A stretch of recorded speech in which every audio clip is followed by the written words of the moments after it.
സുഖമായിട്ട പോലെ അതേ പുഴയുടെ അവസ്ഥയാണ്. ഈ പുഴയാണ് സാറേ എൻ്റെ അമ്മ എന്ന് പറഞ്ഞ പോലെ ലാലേട്ടൻ പറയുന്ന ആ ഒരു ഡയലോഗ് എനിക്ക് ഓർമ്മ വരെയാണ്.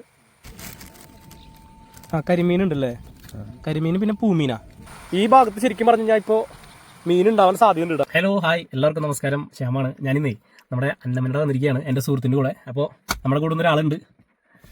അപ്പോൾ ഞങ്ങളിന്ന് വീഡിയോ എടുക്കാൻ വേണ്ടിയിട്ട് ഇറങ്ങിയതാണ്. ഇത് ജെറാപ്പോൾ എന്ന് പറയും, എൻ്റെ സുഹൃത്താണ്. അപ്പോൾ ഞങ്ങൾ ഇന്ന് അന്നമനയുടെ വന്നപ്പോൾ ഇവിടെ വെള്ളമൊക്കെ കയറിയിരിക്കുക, പുഴയിൽ നിന്ന് ഇങ്ങനെ വെള്ളം കയറിയിട്ടുണ്ട്. അപ്പോൾ എന്തായാലും ഈ കടവിൽ ഇറങ്ങിയിട്ട് കുറച്ച് ഭാഗങ്ങളൊക്കെ നിങ്ങൾ കാണിച്ചു തരാം. അപ്പോൾ അതിന് വേണ്ടി ഇറങ്ങാൻ പോവാണ് എല്ലാവരും. വീഡിയോ മറക്കാണ്ട് സ്കിപ്പ് ചെയ്യാണ്ട് കാണാം. ഓക്കെ. ഓ ശരിക്കും അത്രയും ഭാഗത്തേക്ക് വെള്ളം കയറിയിട്ടുണ്ടല്ലേ ക്യാമറ. അപ്പോൾ ഞാൻ ഇപ്പോഴും പറയുന്നൊരു കാര്യമാണ്, എല്ലാവിടെയും അപകടങ്ങൾ നടന്നുകൊണ്ടിരിക്കുകയാണ്.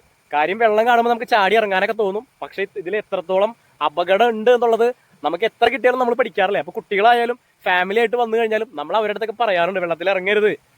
അപ്പോൾ നമുക്കിവിടെ എവിടെയൊക്കെ കുഴികളുണ്ട് അല്ലെങ്കിൽ എവിടെയൊക്കെ ഒഴുക്കുണ്ട് ചുഴികളുണ്ടെന്നൊന്നും പറയാൻ പറ്റില്ല. അപ്പോൾ ആ ഒരു കാര്യങ്ങളൊക്കെ നിങ്ങൾ ശ്രദ്ധിച്ച് വേണം പുഴ കാണാനും നമ്മളുടെ പ്രകൃതി ആസ്വദിക്കാനും ഒക്കെ.